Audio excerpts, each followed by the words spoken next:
ಎಲ್ಲರಿಗೂ ನಮಸ್ಕಾರ. ನಾನು ಇಂದು 10ನೇ ತರಗತಿಯ ವಿಜ್ಞಾನ ವಿಷಯದ ಅಧ್ಯಾಯವಾಗಿರ್ತಕ್ಕಂಥ ರಾಸಾಯನಿಕ ಕ್ರಿಯೆಗಳು ಮತ್ತು ಸಮೀಕರಣಗಳು ಈ ಅಧ್ಯಾಯದ ಮೊದಲ ಚಟುವಟಿಕೆ ಆಗಿರತಕ್ಕಂತಹ ಮೆಗ್ನೀಸಿಯಂ ಪಟ್ಟಿಯನ್ನು ಗಾಳಿಯೊಂದಿಗೆ ಉರಿಸುವಂತಹ ಪ್ರಯೋಗ, ಅದನ್ನ ಇವತ್ತು ನಾವು ಪ್ರಾಯೋಗಿಕವಾಗಿ ತಿಳಿದುಕೊಳ್ಳೋಣ ಮುದ್ದು ಮಕ್ಕಳೇ. ಮೊದಲನೇದಾಗಿ ಈ ಒಂದು ಪ್ರಯೋಗಕ್ಕೆ ಬೇಕಾಗಿರತಕ್ಕಂತಹ ಸಾಮಗ್ರಿಗಳು ಏನಂತಂದ್ರೆ, ಮೊದಲನೇದಾಗಿ ಮೆಗ್ನೀಸಿಯಂ ಪಟ್ಟಿ, ಎರಡನೇದಾಗಿ ಮದ್ಯಸಾರ ದೀಪ, ಮೂರನೇದಾಗಿ ಬೆಂಕಿ ಪಟ್ಟಣ ಮತ್ತು ನಾಲ್ಕನೇದಾಗಿ ಏನಪ್ಪಾ ಅಂತಂದ್ರೆ ಹಿಡಿಕೆ. ಮೆಗ್ನೀಸಿಯಂ ಪಟ್ಟಿಯನ್ನು ಹಿಡಿದುಕೊಳ್ಳಲು ಹಿಡಿಕೆ. ಈ 4 ಸಾಮಗ್ರಿಗಳನ್ನು ಬಳಸಿಕೊಂಡು ನಾವು ಇವತ್ತು ಮೆಗ್ನೀಸಿಯಂ ಪಟ್ಟಿಯನ್ನು ಉರಿಸುವಂತ ಪ್ರಯೋಗವನ್ನ ಮಾಡೋಣ ಮುದ್ದು ಮಕ್ಕಳೇ. ಮೆಗ್ನೀಸಿಯಂ ಪಟ್ಟಿಯನ್ನು ಉರಿಸುವುದಕ್ಕಿಂತ ಪೂರ್ವದಲ್ಲಿ ಆ ಮೆಗ್ನೀಸಿಯಂ ಪಟ್ಟಿಯನ್ನ ಸ್ವಚ್ಛಗೊಳಿಸಬೇಕು.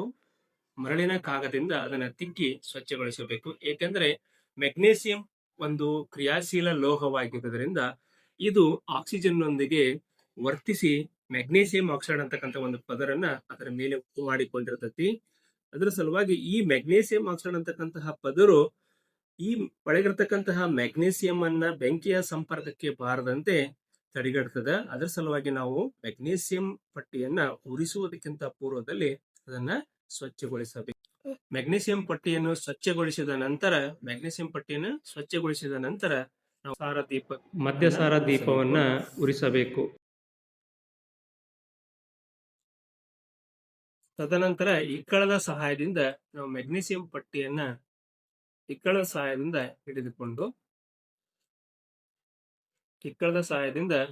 ಹಿಡಿದುಕೊಂಡು ಮೆಗ್ನೀಸಿಯಂ ಪಟ್ಟಿಯನ್ನ ಉರಿಸಬೇಕು.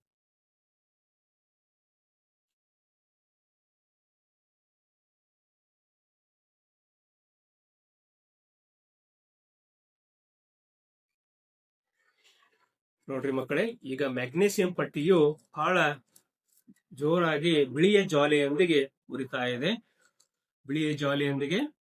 ಇದೆ. ನೀವೆಲ್ಲ ಗಮನಿಸ್ತಾ ಇದ್ದೀರಿ. ಈಗ ಮೆಗ್ನೀಸಿಯಂ ಗಾಳಿಯೊಂದಿಗೆ ವರ್ತಿಸಿ ಮೆಗ್ನೀಸಿಯಂ ಆಕ್ಸೈಡ್ ಅಂತಕ್ಕಂತಹ ಒಂದು ಉತ್ಪನ್ನವನ್ನ ನೀಡುತ್ತಾ ಇದೆ. ಇದು ರಾಸಾಯನಿಕ ಸಂಯೋಗ ಕ್ರಿಯೆಗೂ ಕೂಡ ಒಂದು ಉದಾಹರಣೆಯಾಗಿದೆ ಮುದ್ದು ಮಕ್ಕಳೇ.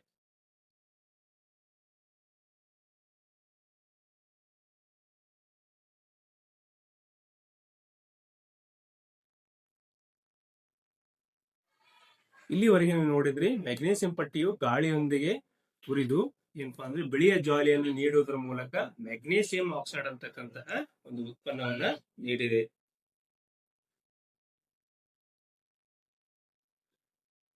ಮಕ್ಕಳೇ, ಇಲ್ಲಿ ನಿಮ್ಗೆ ಒಂದು ಪೌಡರ್ ನ ತೋರಿಸ್ತಾ ಇದ್ದೇನೆ. ಇದೇನಪ್ಪಾ ಅಂದ್ರೆ, ಈಗ ನಾವು ಮಾಡಿರ್ತಕ್ಕಂಥ ಪ್ರಯೋಗದಲ್ಲಿ ಮೆಗ್ನೀಸಿಯಂ ಪಟ್ಟಿಯು ಗಾಳಿಯೊಂದಿಗೆ ಉರಿಸಿದಾಗ ಅದು ಮೆಗ್ನೀಸಿಯಂ ಆಕ್ಸೈಡ್ ಆಗಿ ಪರಿವರ್ತನೆ ಆಯಿತು. ಈ ಪೌಡರ್ ಏನಪ್ಪಾ ಅಂತಂದ್ರೆ ಮೆಗ್ನೀಸಿಯಂ ಆಕ್ಸೈಡ್. ಇದು ಒಂದು ರಾಸಾಯನಿಕ ಸಂಯೋಗ ಕ್ರಿಯೆಗೆ ಉದಾಹರಣೆಯಾಗಿದೆ ಮಕ್ಕಳೇ. ಎಲ್ಲರಿಗೂ ಧನ್ಯವಾದಗಳು.